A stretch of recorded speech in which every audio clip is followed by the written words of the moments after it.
Good morning, Professor. Good morning. How are you today? I'm doing well, thank you. I've been thinking about something and wanted to get your perspective on it. Of course, I'm here to help. What's on your mind? Well, I've heard some people say that grammar isn't all that important when it comes to speaking a language fluently. They argue that as long as you can communicate your ideas effectively, it doesn't matter if your grammar is perfect. What do you think about that? That's an interesting topic to discuss. I believe that grammar does play a significant role in effective communication, but it might not be the only factor. Could you explain more about why grammar is important? Certainly. Grammar provides the structure and rules for a language.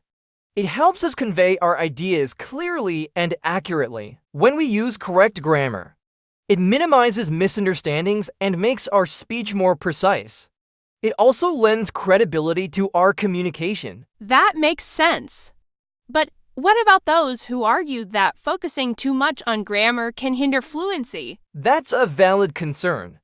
Overemphasis on perfect grammar can make people self-conscious and hesitant while speaking. The key is finding a balance. While it's essential to be aware of grammar rules, it's also crucial to practice speaking and not be overly concerned about making minor mistakes. Fluency often comes with practice and exposure. So, would you say that it's more about effective communication than perfect grammar? Yes, effective communication should be the ultimate goal. Native speakers often make grammatical mistakes in their own language, but they can still communicate effectively. The key is to be understood and to understand others. That's a relief to hear. I've been so worried about getting every grammar rule right when I speak. Don't be too hard on yourself. Learning a language is a journey, and making mistakes is a natural part of it. The important thing is to keep practicing and learning from those mistakes. Thank you, Professor. That's reassuring. I'll focus on improving my communication skills while still working on my grammar. You're welcome. I'm glad I could help. If you ever have more questions or need assistance with grammar, feel free to ask. Learning is a continuous process. Thank you, Professor. Your insights have been really helpful. I'm starting to see that balancing grammar with fluency is the way to go. It's great that you're open to finding a balance.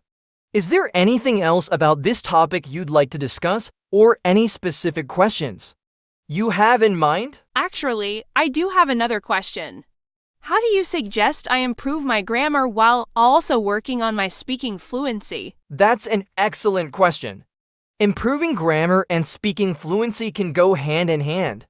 One approach is to combine structured grammar exercises with practical speaking activities. For instance, you can start by studying specific grammar rules or topics, and then practice using those rules in conversations or by writing sentences. That sounds like a good plan. Are there any specific resources or techniques you'd recommend for practicing grammar? There are plenty of resources available.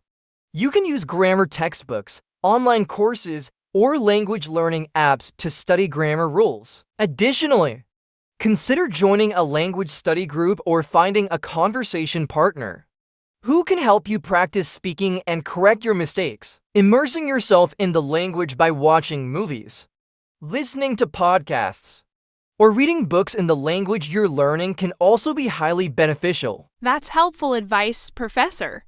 I'll definitely look into those resources and try to incorporate them into my language learning routine. I'm glad to hear that consistency is key in language learning. So try to make it a regular part of your daily or weekly routine.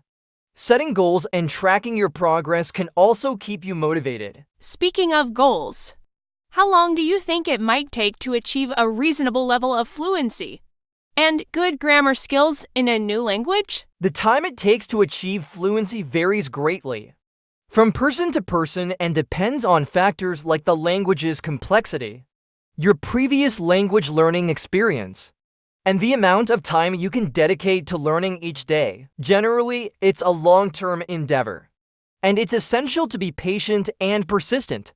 Setting short-term and long-term goals can help you stay on track. That makes sense. I'll keep that in mind and try to be patient with myself. Thanks for the advice, Professor. You're very welcome.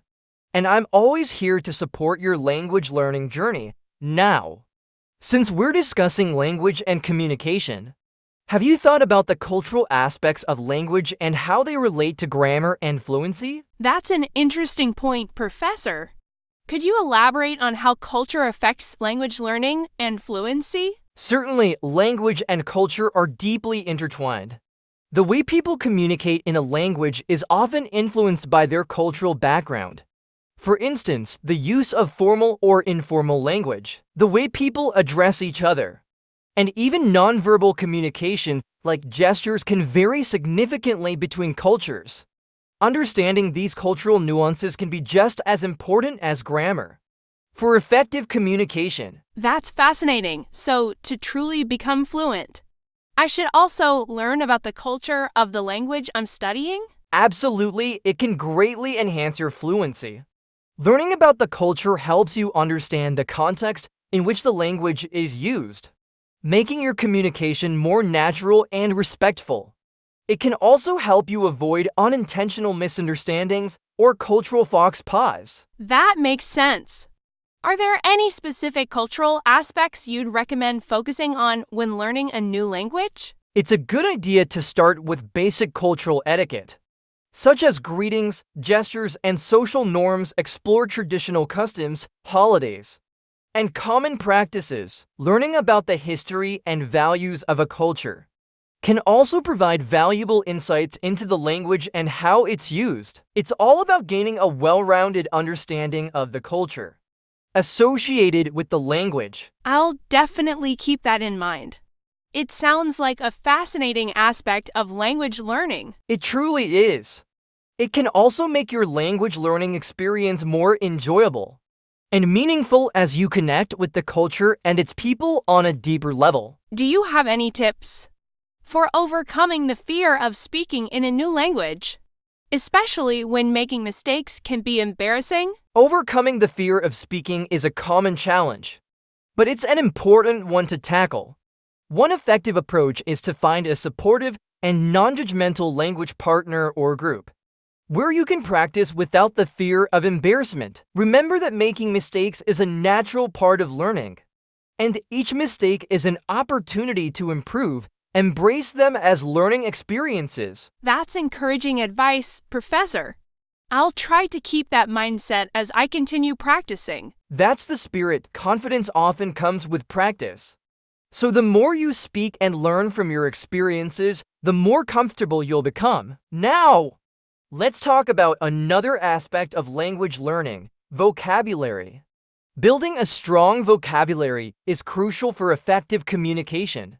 How do you usually go about expanding your vocabulary? Well, I try to read books and articles in the language I'm learning, and I also use flashcards to memorize new words, but sometimes it feels overwhelming because there are so many words to learn. Building vocabulary can be a gradual process, but it's essential.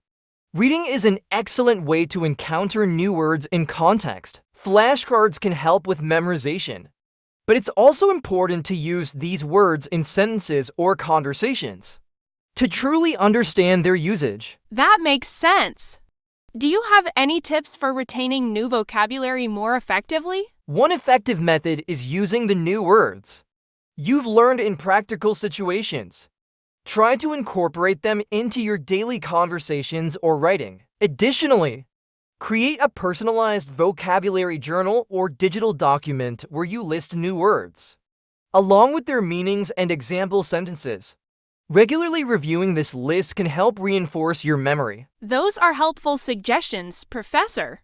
I'll definitely try them out. Great! Consistency is key when it comes to vocabulary acquisition.